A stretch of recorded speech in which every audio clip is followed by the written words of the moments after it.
Hello friends, स्वागत है आप लोगों का मेरे यूट्यूब चैनल पर। आज हम आप लोगों के लिए लेके आए हैं एनसीईआरटी 6 क्लास का हिस्ट्री का 4th चैप्टर। यानी आपका 4th चैप्टर क्या है, क्या बताती है कि हमें किताबें और कब्रें। तो इसका आज हम लोग चैप्टर पढ़ेंगे कि इसमें क्या है। आपको पहला हिस्ट्री का, दूसरा और तीसरा चैप्टर आप लोगों को करवा दिया गया है। और ये आज का चैप्टर है आपका चैप्टर नंबर 4 कि क्या बताती हैं हमें किताबें और कब्रें। यानी हमें किताबें और कब्रों से क्या जानकारी मिलती है हिस्ट्री में। हिस्ट्री के बारे में हम जानेंगे कि हमें किताबों से और कब्रों से क्या ज्ञान प्राप्त होता है, और ये कैसे मतलब होते थे, क्या होते थे, और किताबों से हमें कौन से मतलब जानकारी प्राप्त होती है प्राचीन इतिहास की। तो चलिए स्टार्ट करते हैं। या आपके किसी भी कंपटीशन एग्ज़ाम के लिए या कॉम्पिटिटिव एग्ज़ाम के लिए, सीटेट के लिए, टीचिंग एग्ज़ाम के लिए एनसीईआरटी की बुक्स पढ़ना बहुत ज़रूरी होता है। आप एनसीईआरटी के बुक्स को पढ़िएगा, एक बार आप समझने का प्रयास करिएगा। अगर आपको एक बार में ना समझ में आए तो आप दोबारा इस वीडियो को देख सकते हैं। तो चलिए स्टार्ट करते हैं। देखिए क्या कहा गया है। दुनिया के प्राचीनतम साहित्य स्रोतों में से एक, यानी जो भी है दुनिया के प्राचीनतम साहित्यिक स्रोतों में से एक है। शायद तुमने वेदों के बारे में सुना होगा। वेद 4 होते हैं, ऋग्वेद, सामवेद, यजुर्वेद और अथर्ववेद। यानी जो जो वेद होते हैं वो हमारे 4 हैं। ऋग्वेद होते हैं, सामवेद है, यजुर्वेद और अथर्ववेद। तो सबसे पुराना वेद कौन सा है? तो सबसे पुराना वेद ऋग्वेद है, यानी जिसकी रचना लगभग 3500 साल पहले हुई थी। ऋग्वेद में 1000 से ज़्यादा प्रार्थनाएं हैं। यानी 1000 से ज़्यादा कितनी है? 1000 से ज़्यादा कितनी प्रार्थनाएं हैं जिन्हें सूतक कहा गया है। क्या कहा गया है? जिन्हें सूतक कहा गया है। ये आप लोग याद रखिएगा, उन्हें क्या कहा गया है? सूतक कहा गया है। सूतक का मतलब होता है अच्छी तरह से बोला गया। ये विभिन्न देवी देवताओं की स्तुति में रचे गए हैं। इनमें से 3 देवता बहुत महत्वपूर्ण है, अग्नि, इंद्र और सोम। कौन कौन से देवता सबसे प्रमुख है? अग्निदेव, इंद्रदेव और सोमदेव। तो उसका क्या है? तो देखिए, अग्नि आग के देवता है, इंद्र युद्ध के देवता है और सोम एक पौधा है जिसमें एक खास पेय बनाया जाता था। उसके बाद है वैदिक प्रार्थनाओं की रचना ऋषियों ने की थी। आचार्य विद्यार्थियों को इन्हें अक्षरों, शब्दों और वाक्यों में बांटकर सस्वर पाठ द्वारा कंठस्थ करवाते थे। कंठस्थ यानी याद करवाते थे। अधिकांश सूतकों के रचयिता सीखने और सिखाने वाले पुरुष थे। कुछ प्रार्थनाओं की रचना महिलाओं ने भी की थी।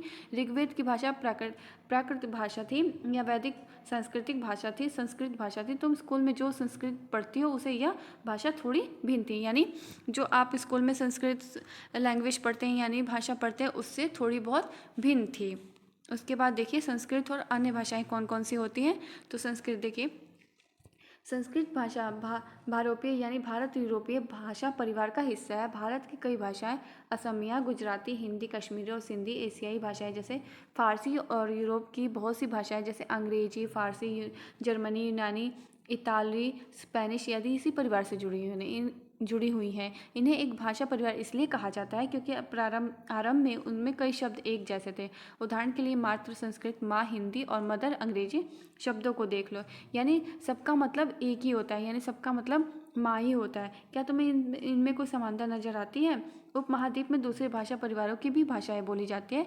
उदाहरण के लिए पूर्वोत्तर देशों में तिब्बत वर्मा परिवार की भाषाएं बोली जाती थी। तिब्बत तेलुगु यानी तिब्बत तेलुगु, कन्नड़, मलयालम द्रविड़ भाषा परिवार की भाषा है। जबकि झारखंड और मध्य भारत के कई हिस्सों में बोली जाने वाली ऑस्ट्रो एशियाटिक परिवार से जुड़ी हुई है। इन भाषाओं की सूची बनाइए और इनके बारे में तुमने सुना होगा, उनके भाषा परिवारों को पहचानने की कोशिश करो। यानी आपको क्या करना है, जो बच्चे होंगे उनको आपको उस लैंग्वेज को सुनना है और उनको पहचानने की कोशिश करनी है। अब देखिए उसके बाद है चैप्टर, हम जिस किताबों को पढ़ते हैं वे लिखी और छापी गई हैं। ऋग्वेद का उच्चारण किया जाता था और श्रवण किया जाता था, ना कि पढ़ा जाता था।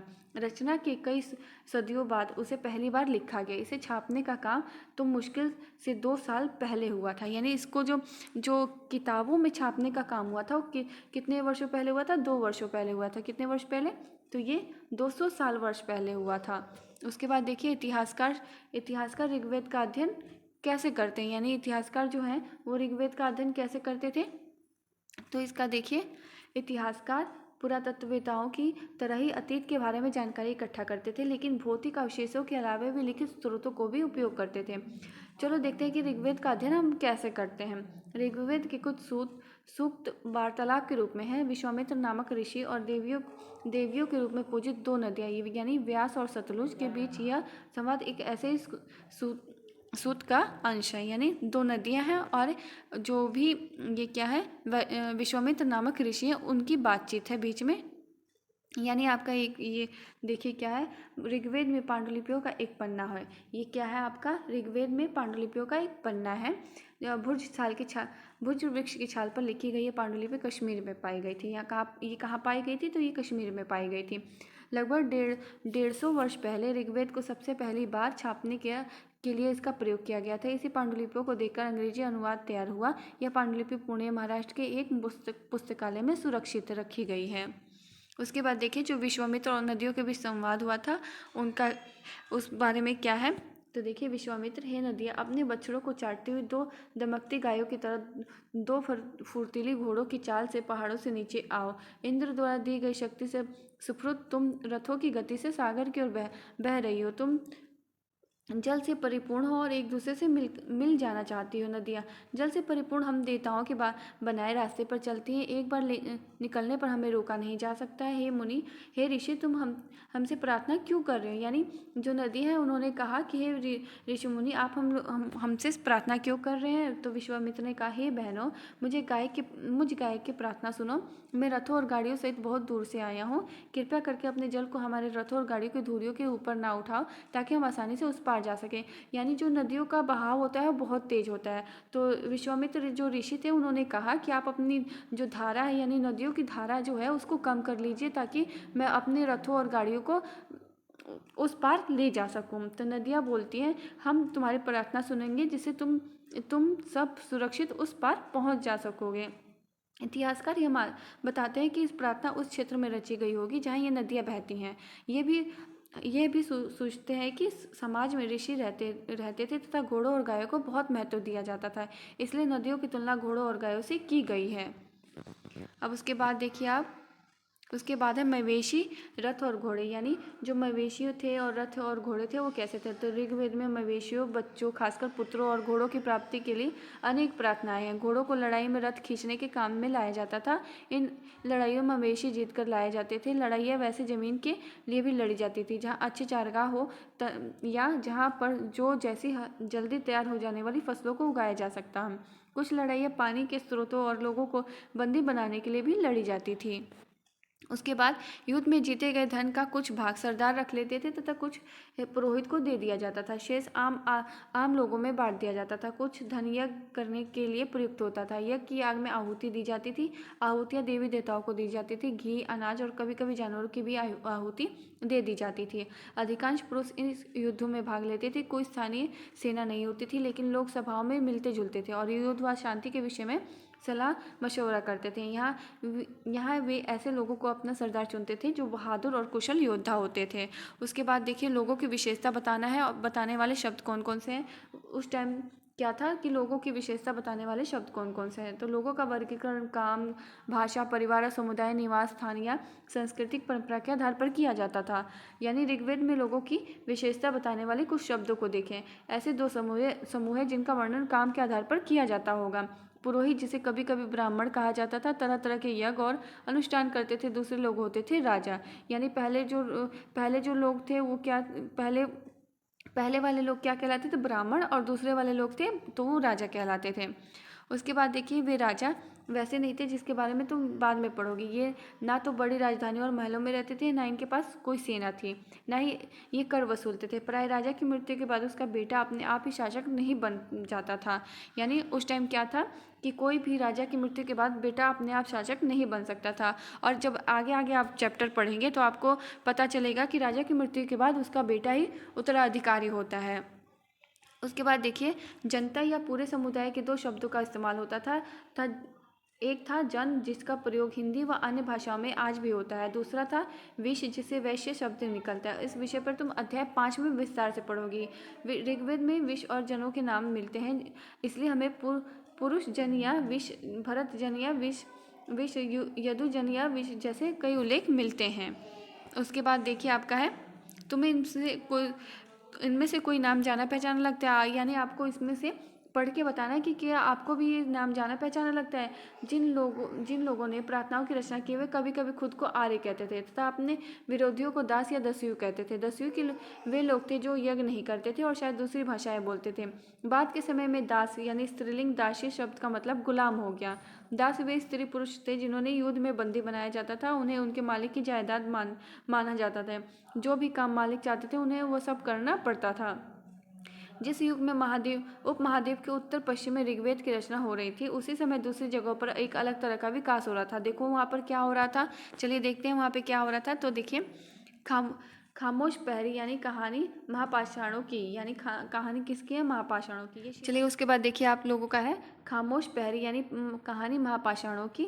तो ये शिलाखंड महापाषाण होता है, यानी महा मतलब होता है बड़ा और पाषाण मतलब होता है पत्थर, नाम से जाने जाते हैं। ये पत्थर दफन करने की जगह पर लोगों द्वारा बड़े करीने से लगाए जाते थे। महापाषाण कब्रें बनाने की प्रथा लगभग 3,000 साल पहले शुरू हुई। ये प्रथा दक्कन, दक्षिण भारत, उत्तर पूर्वी भारत और कश्मीर में प्रचलित थी।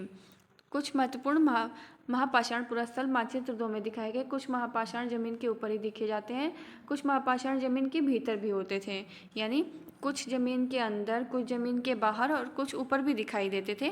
तो देखिए यहाँ पे है, यहाँ पे आपको एक चित्र दिखाया गया है। यहाँ पे इसमें बताया गया इस तरह के महापाषाण को ताबूत, समाधान यानी शिष्ट कहा जाता था। यहाँ दिखाए गए शिष्ट में एक पोर्ट होल यानी बड़ा सुराख है, जो शायद पत्थरों से बना हुआ एक कमरे के जाने का रास्ता है, यानी जो एक कमरे में जाने का रास्ता है।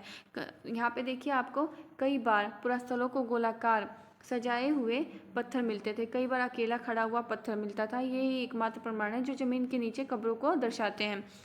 महापाषाणों के निर्माण के लिए लोगों को कई तरह के काम करने पड़ते थे। हमने जो कार्यों की सूची बनाई उन्हें क्रमबद्ध पढ़ो।